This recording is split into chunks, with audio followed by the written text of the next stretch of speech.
کہا تو پانی کے اوپر تھا، لیکن جب یا اللہ کہا تو پانی کے نیچے۔ اب سمجھیں اگلا جملہ سنیے میرے عزیزوں، دل تڑپ جائے گا۔ یا جنید کہا تو پانی پر، مطلب جنید ایک انسان ہے لیکن اللہ کے ولی ہیں، اللہ کے دوست ہیں۔ جب ان کا نام لیا تھا تو پانی کے اوپر تھے، اور جب جنید کا نام لیا تو پانی کے نیچے ہے۔ جب جنید نے دیکھا کہ وہ ڈوب رہا ہے، اس کے پاس آئے، اسے سہارا دیا، کہا کیا ہوا، تم نے میرا نام لینا تو چھوڑ دیا؟ کہا آپ اللہ کا نام لے رہے تھے تو میں نے سوچا کہ جب جنید رب کا نام لے کر پانی پر چل سکتا ہے تو میں کو نہیں چل سکتا۔ تو جنید بغدادی نے کہا سن، ارے تو پہلے جنید تک پہنچ، جب تیری رسائی جنید تک ہو جائے گی تو تیری رسائی بھی خدا تک بھی ہو جائے گی۔ جب تیری رسائی جنید تک ہو جائے گی تو تیری رسائی پھر خدا تک بھی ہو جائے گی۔ خدا کو پانے کے لیے جنید کا نام لینا پڑے گا۔ پتا نہ چلا کہ مرید اس لیے ہوتے ہیں کہ جب کسی پیر کے ہاتھ میں ہم ہاتھ دیتے ہیں تو کہتے ہیں کہ یہ ہمارا پیر فلاں نسبتی ہے، فلاں کی اولاد ہے، مدار کی اولاد ہے۔ تو جب دامن ہاتھ میں مدار نہ ہوگا تو محشر میں ہم کہیں گے اے میرے مالک یہ مدار ہے، تیرے محبوب کا بیٹا ہے، ہمارے ہاتھ میں اس کا دامن ہے، تو اس کے صدقے بخش دے۔ تو یقین کامل ہے، رب کہے گا اس کی برائی ایک طرف ہے، میرے محبوب کی محبت ایک طرف۔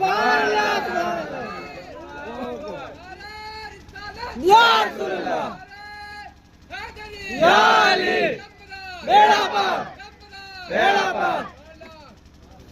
یہ ہے پیر، یہ ہے جذبہ۔ اب مرید تو ولی ہے لیکن نہیں، جذبہ نہیں ہے ہمارے اندر، وہ تڑپ نہیں ہے ہمارے اندر۔ میرے بھائیوں، میرے بزرگوں، میرے نوجوانوں، میری آپ سے تقریباً 7-8 مہینے سے بحث صرف ایک بات پر آپ خود جان رہے ہیں کہ اللہ ہمیں برائیوں سے روکے اور اچھائی کی توفیق دے۔ جلسہ زیادہ دیر نہیں چلائیں گے، نہ زیادہ ہم تقریر کریں گے، تھوڑی سی باتیں سمجھائیں گے، خود بھی سمجھیں اور آپ کو بھی سمجھائیں گے۔ آج ہم نے مدار پاک کا آخرکار اسی تاریخ میں تو رکھ دیا، اس لیے رکھا تھا کہ جو لوگ، میں نے آپ کو پہلے بھی بتایا تھا کہ جو مکن پور نہیں جا سکے وہ یہاں سے اپنی محبت پیش کریں۔ اور یقین کامل ہے میرا، میں اپنا یقین بتا رہا ہوں، کسی کا یقین ہو یا نہ ہو، میں اپنا یقین بتا رہا ہوں۔ میرا دل یہ کہتا ہے کہ میرا مدار مکن پور سے ہمیں دیکھ رہا ہے۔ جب سرکار غوث اعظم رضی اللہ تعالیٰ عنہ سردار الاولیاء فرماتے ہیں کہ میں عبدالقادر جیلانی، میرا چاہنے والا، میرا مرید مشرق میں ہو یا مغرب میں ہو، میں اسے مشاہدہ کرتا ہوں، اسے دیکھا کرتا ہوں۔ تو جو پیرانے پیر روشن ضمیر عبدالقادر غوث اعظم بڑے پیر صاحب اپنے مرید کو دیکھ سکتے ہیں، اپنے چاہنے والے کا نام جان سکتے ہیں، تو جو طبع تابعین ہو اور جو جس نے یزید بستامی کے ہاتھ میں بھی چکا ہو، جو حلب سے آ کر ہندوستان میں روشن پھیلا سکتا ہو، تو وہ تو نہیں دیکھ سکتا۔ سبحان اللہ، وہ تو نہیں دیکھ سکتا۔ سرکار مدار پاک رضی اللہ تعالیٰ حلب سے نکلے، آپ کے والد محترم تھے اس وقت حیات، آپ کی عمر شریف تقریباً 6 یا 7 سال کی تھی۔ آپ کا بچپن کا عالم یہ تھا کہ جب والدین آپ کو دیکھتے تھے بڑا خوش ہوتے تھے، اتنے سنجیدہ، اتنے خوش مزاج، ایسا آپ کی سوانح حیات میں لکھا ہے، اس قدر نورانی چہرہ تھا آپ کا کہ آپ کے والدین دیکھ کر آپ کو خوش ہوا کرتے تھے۔ اس وقت میں حلب میں ایک معزز شخص تھے جن کا نام ابو حذیفہ تھا، ابو حذیفہ کی بارگاہ میں لے جایا گیا، انہیں تربیت دینے کے لیے، تعلیم دینے کے لیے۔ چائے مسئلہ بگاڑ دے گی، چائے مسئلہ بگاڑ دے گی، پیار پیار سے سن لو، ہلکے ہلکے سن لو، چائے پیو، بات جی۔ مدر پاک کی میں شروع سے آپ کو بات بتا رہا ہوں، شاید کہ آپ نے کبھی سنی ہو یا نہ سنی ہو۔ جب حذیفہ بولے جنہیں توریت، انجیل، زبور کی جو عالم کے حافظ تھے، ان کے پاس لے جایا گیا اور ان کے پاس چھوڑ دیا گیا، کہا کہ تم ہمارے بچے کی تربیت کرو، ہمارے بچے کو علم سکھاؤ۔ آپ ان کی بارگاہ میں رہتے رہے، یہاں تک کہ کچھ ہی عمر میں باپ کا سایہ آپ کے سر سے اٹھ گیا اور آپ توریت، زبور، انجیل کے عامل اور حافظ بن گئے۔ اس کو سیکھنے کے بعد میں سرکار مدار پاک رضی اللہ تعالیٰ عنہ کہ دل میں یہ خواہش ہوتی ہے، اپنے استاد کی بارگاہ میں آئے اور کہنے لگے کہ استاد تم نے مجھے توریت کا بھی حافظ بنایا، انجیل کا بھی حافظ بنایا، زبور کا بھی حافظ بنایا، لیکن ابھی تک بدی الدین کو خدا کا دیدار نہیں ہوا۔ تاریخی بات کرتے شروع سے بتا رہا ہوں، یہ مراتب سرکار مدار پاک کو کیسے ملے، کیونکہ ایک شعر ہے کہ مٹا دے اپنی ہستی کو اگر کچھ مرتبہ چاہے، یہ دانا خاک میں مل کر گلے گلزار ہوتا ہے، یہ دانا خاک میں مل کر گلے گلزار ہوتا ہے۔ سرکار مدار پاک نے کہا کہ آپ مجھے اجازت دیں، اب میرا رخ جو ہے گھوم رہا ہے، تو آپ نے کہا ٹھیک ہے، اگر تمہیں جانا ہے تو تم مکہ شریف کا سفر کرو۔ کہاں کا کرو؟ سننا نا آپ لوگ چاہے ملے، اس لیے میں آرام سے بتا رہا ہوں۔ کہا تم مکہ شریف کا سفر کرو۔ سرکار مدار پاک نے اپنے گھر سے اجازت لی، مکہ چلے گئے۔ طواف کر رہے تھے لیکن مزہ نہیں آ رہا تھا، طواف کر رہے ہیں لیکن دل کو سکون نہیں مل رہا ہے۔ جستجو کیا ہے؟ خدا کو پانے، سبحان اللہ، جستجو ہے خدا کو پانے کی۔ حرم شریف میں آپ طواف کر رہے ہیں، کرتے جا رہے ہیں، غیب سے ندا آتی ہے بدی الدین اگر تمہیں خدا تک پہنچنا ہے تو تم مدینے کا سفر کرو۔ سبحان اللہ، کیا کہا؟ مدینے کا سفر کرو۔ جب غیب سے یہ ندا آئی کہ اب بدی الدین تمہیں خدا تک پہنچنا ہے تو مدینے کا سفر کرو، وابتغوا الیہ وسیلہ اپنے ذہن میں رکھیں، مدینے کا سفر کرو۔ خدا تو خانہ کعبہ میں خاص گھر ہے نا، خدا کا خانہ کعبہ میں خاص گھر ہے۔ آخرکار پھر غیب سے ندا دینے والا تھا کون؟ جن نے ندا یہ دی کہ بدی الدین تمہیں اگر خدا تک پہنچنا ہے تو مدینے کا سفر کرو۔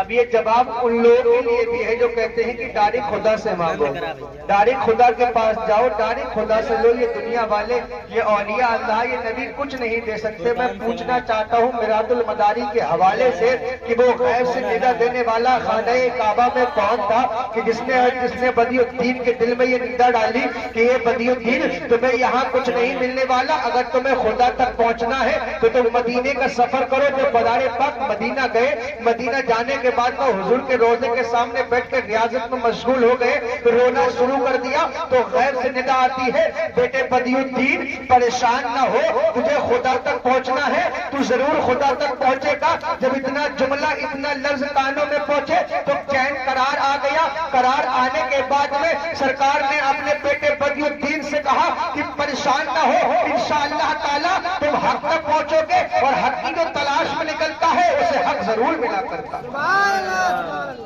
اسے حق ضرور ملا کرتا ہے۔ اب دیکھیں کہاں سے سیڑھی چل رہی ہے مدار پاک کی، تاریخی بیان بتا رہا ہوں۔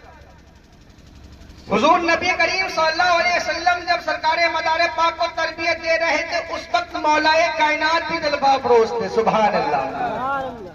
میں آپ کو مداری کے حوالے سے بتا رہا ہوں، سرکار مولا کائنات جلوہ افروز نے کہا علی یہ میرا بیٹا ہے، اسے خدا تک پہنچنا ہے، تم اسے اپنے ساتھ لے جاؤ۔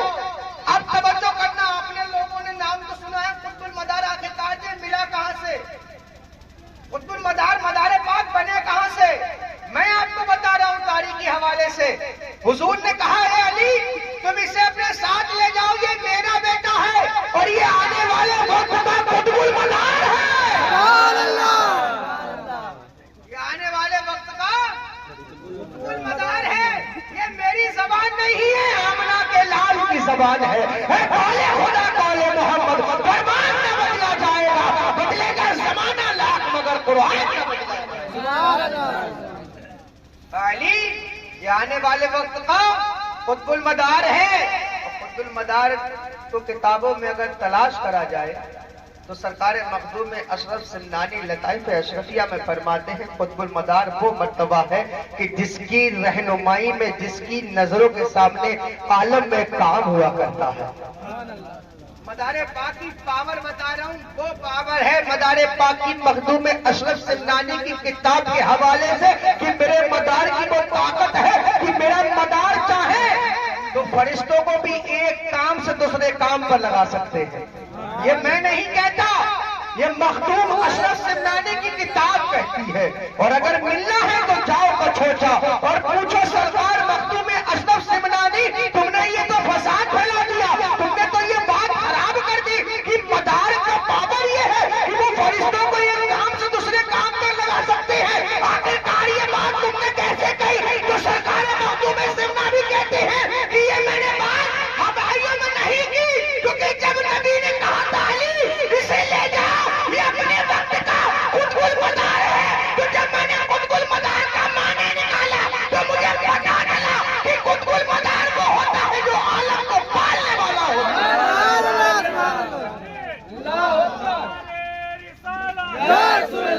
امام اعظم ابو حنیفہ زندہ باد، بیڑا پار، بیڑا پار، یا علی، یا علی۔ یہ ہے شان مدار، ہلکے میں نہ لے پاور، بہت تگڑی پاور ہے۔ نگاہ اٹھائیں تو ولی بنا دے، نگاہ اٹھائیں تو ولایت چھین لے۔ سرکار مولا کائنات اپنے ساتھ لے گئے، آپ کی حاضری ندب شریف میں ہوئی، کچھ دن وہاں رہتے رہے۔ جب مولا کائنات کی تربیت سے روحانیت فیض اٹھا لیا، پھر اس کے بعد میں پھر مدینہ پہنچے۔ سبحان اللہ۔ مدینہ پہنچنے کے بعد میں حضور نے انگلی کا اشارہ فرمایا، کہا بیٹے بدی الدین اب تم خدا تک تمہاری رسائی ہو چکی ہے، اب تم جاؤ ہندوستان کی طرف۔ سبحان اللہ۔ جیسے غریب نواز رضی اللہ تعالیٰ عنہ عطائے رسول کہا جاتا ہے، ہند الولی کہا جاتا ہے، ان سے پہلے بھی ہندوستان میں مدار پاک کو بھیجا گیا تھا۔ کس نے بھیجا تھا؟ کس نے؟ کسی اور نے نہیں، بلکہ ہمارے اور تمہارے آقا نے بھیجا تھا۔ ہمارے اور تمہارے آقا نے بھیجا تھا سرکار مدار پاک رضی اللہ تعالیٰ عنہ کو ہندوستان میں۔ اب آپ مجھے بتائیے کہ جس شخص کو ہندوستان میں آقا نے بھیجا ہو، کیا یہ آج کی ظالم حکومت جس مسلمان کو، جس ایمان والے کو آج ہندوستان میں کلمہ پڑھنے والے کے لیے، ہدایت کے لیے جسے آقا نے مدینے سے بھیجا ہو، توجہ کرنا، اگر آپ سمجھ جائیں تو مسکرا کر سبحان اللہ کہنا اور میری بات تک پہنچنا کہ آج ہندوستان کے اندر ایمان پھیلانے والے کون ہیں؟ اللہ کے ولی ہیں۔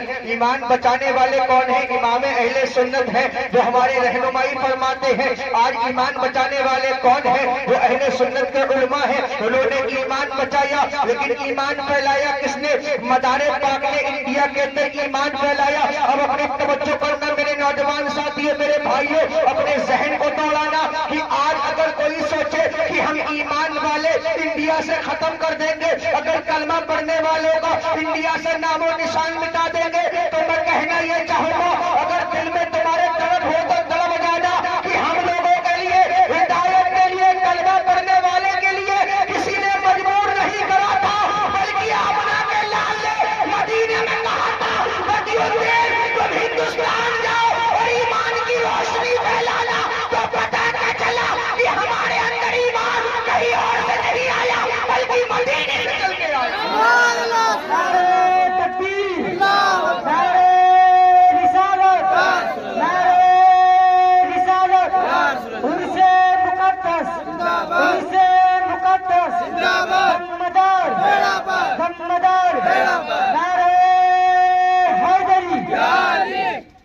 ہمارے تمہارے اندر ایمان کی روشنی کہاں سے چمکی؟ گنبد خضرا سے، کیونکہ انڈیا بھیجا تھا نا، تو آقا کو پتا تھا نا کہ انڈیا میں ہی میرے ماننے والے ہیں۔ سبحان اللہ۔ حضور نے اپنے صحابہ سے کہا تھا، مسلم کی حدیث شریف ہے، بخاری میں بھی ہے، ترمذی میں بھی ہے، آقا نے کہا تھا، ہمارے استاد نے خود ہمیں پڑھایا بھی تھا قنوج کے اندر، کہ آقا نے کہا تھا میرے صحابہ تم جانتے ہو عجب ایمان کن کا ہے؟ بولے سبحان اللہ۔ تڑپ جائیں گے، اگر دل والے ہوں گے تو تڑپیں گے، دل والے نہیں ہوں گے تو نہیں تڑپیں گے۔ میں پھر کہہ رہا ہوں آپ سے، صحابہ نے کہا یا رسول اللہ آپ بہتر جانتے ہیں، آپ کا خدا بہتر جانتا ہے۔ کہا پھر بھی صحابہ دماغ لگاؤ، عجب ایمان کن ہے؟ کہا حضور آپ فرماتے ہیں۔ اب توجہ کرنا، حضور نے کدھر اشارہ فرمایا؟ کہا صحابہ عجب ایمان ان کا ہے کہ جنہوں نے مجھے دیکھا نہ ہوگا لیکن میرا نام آئے گا تو مچل جائے گا۔ آج ہم نے حضور کو دیکھا نہیں ہے لیکن سنا ہے کہ کوئی ہرے گنبد کے نیچے آرام فرما ہے، جس کی حکومت ایسی ہے جو عرش میں بھی ہے اور فرش میں بھی ہے، جس کی حکومت کا شعرہ یہ ہے کہ قیامت کے اندر 1,24,000 کم و بیش 2,24,000 نبی مرسلین کے منہ پہ تالا لگا ہوگا. سب کہتے ہوں گے, جب کہتے ہوں گے اذهبوا الی غیری, آدم کہتے ہوں گے اذهبوا الی غیری, عیسیٰ کہتے ہوں گے اذهبوا الی غیری, ابراہیم کہتے ہوں گے اذهبوا الی غیری, یعقوب کہتے ہوں گے اذهبوا الی غیری, یونس کہتے ہوں گے اذهبوا الی غیری, ادریس کہتے ہوں گے اذهبوا الی غیری, زکریا کہتے ہوں گے اذهبوا الی غیری, یحییٰ کہتے ہوں گے اذهبوا الی غیری, ادریس علیہ السلام کہتے ہوں گے اذهبوا الی غیری, موسیٰ کلیم اللہ کہتے ہیں اذهبوا الی غیری. اب آپ لوگ سوچے 1,24,000 کم و بیش 2,24,000 کے منہ پہ تالا ہوگا اذهبوا الی غیری. اس وقت میں اگر کوئی آواز دینے والا ہوگا کہ ہاں میں ہوں تو وہ ذات مصطفیٰ ہوگی اذهبوا الی غیری, ان کے منہ سے نہیں نکلے گا, ان کی زبان سے کچھ نکلے گا تو انا لہا انا لہا. آج ہم تم کیا کرتے ہیں؟ صحابہ اکرام کی زندگی اٹھا کے دیکھیں نا, جنگیں دیکھیں نا. آپ مجھے بتائیے, ذکر ہو چکا, بات ہو چکی, اب تھوڑی سی بات میں آپ سے کرنا چاہتا ہوں. میرا پریوار ہے آپ لوگ, اگر مجھے اپنے یہاں کا سدس سمجھتے ہوں گے, اپنا بچہ سمجھتے ہوں گے, آپ میرا پریوار ہے, میں آپ کا خادم ہوں. آپ مجھے بتائیے, کیا ایسا کوئی وقت آئے کہ تمہارے باپ اور بیٹا دونوں آمنے سامنے جنگ میں ہو؟ توجہ کرنا, بیٹا باپ آمنے سامنے جنگ میں ہو, باپ باطل کی طرف ہو, بیٹا حق کی طرف ہو. کیا آج کا بیٹا یہ ہمت کرتا ہے کہ اپنے باپ کی گردن اڑاتا ہے؟ بتائیں مجھے, پورا مجمع بیٹھا ہے, آپ مجھے بتائیں, ہے کسی میں ہمت جو اپنے باپ کی گردن اڑا دے؟ جانتا ہے کہ باپ ناحق کر رہا ہو, ہے کسی میں ہمت؟ یہ ہمت اگر تھی تو نبی کے صحابہ میں تھی. جنگ کا نام میرے ذہن سے نکل گیا, شاید جنگ احد ہے تقریباً, جہاں تک میرا ذہن پہنچ رہا ہے کہ ایک جنگ میں صحابی رسول سامنے ہے, کفار کی طرف سے ان کا باپ ہے. جب باپ سامنے آیا تو ایک سیکنڈ ذہن میں کوئی سوال پیدا نہیں کرا, تلوار نکالی, مار دیا. حضور تشریف لائے, کہا تمہیں تو پتہ ہی ہے تمہارا باپ تھا, تو تمہارے دل میں رحم نہیں آیا؟ اے میرے مسلمانوں, میرے بستی کے نوجوان ساتھیوں, تمہارا دل کیوں پتھر ہے؟ تمہارے دل میں کیوں میری بات اثر نہیں کرتی ہے؟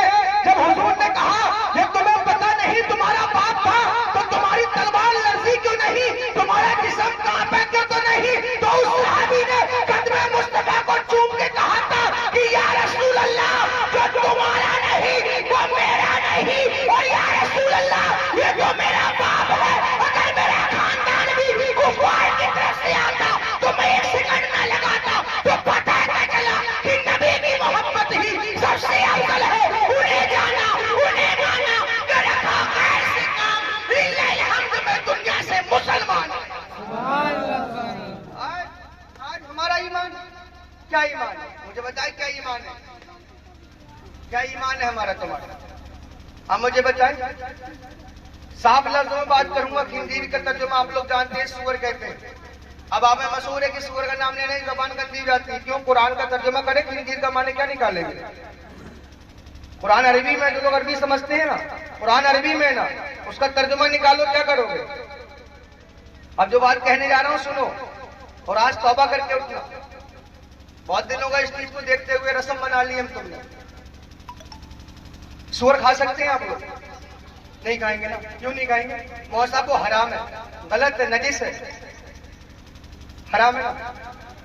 تو شراب کیوں پیتے ہیں؟ وہ بھی تو حرام ہے, اسے کو پی رہے, کیا وہ جائز ہے؟ آپ مجھے بتائیں کیا وہ جائز ہے؟ آج ہمارے گھروں میں شادی ہو تو ہم سب سے پہلے شراب بیئر پہ پہنچتے ہیں, نوجوان لڑکے ہمارے. کیوں نہیں پیتے بھائی, کیوں نہیں کھاتے ہو؟ جب شراب پی لیتے ہو تو اسے بھی رکھ لیا کرو پلیٹ میں لا کر, اسے بھی کھاؤ بھائی. تو بھائی جب وہ پی سکتے ہیں وہ بھی تو حرام ہے. جب حرام ایک کام کر رہے ہیں تو حرام تو سبھی ہے. صوفیہ فرماتے ہیں, کتاب کا نام ہے ذکر للذاکرین. اپنے سینے پہ ہاتھ رکھنا جو لوگ اس فعل میں متلبس ہو, جو اس فعل کو کرتے ہوں. کتاب کا نام کیا ہے؟ ذکر للذاکرین. اس میں لکھا ہے کہ جو لوگ تاش کھیلتے ہیں, جوا کھیلتے ہیں, توجہ کرو اور دل پہ اپنے ہاتھ رکھو, جو لوگ اپنے ہاتھ پر تاش رکھتے ہیں, جوا کھیلتے ہیں, گویا کہ وہ سور کے خون میں اپنے ہاتھوں کو دھوتے ہیں. اللہ اکبر.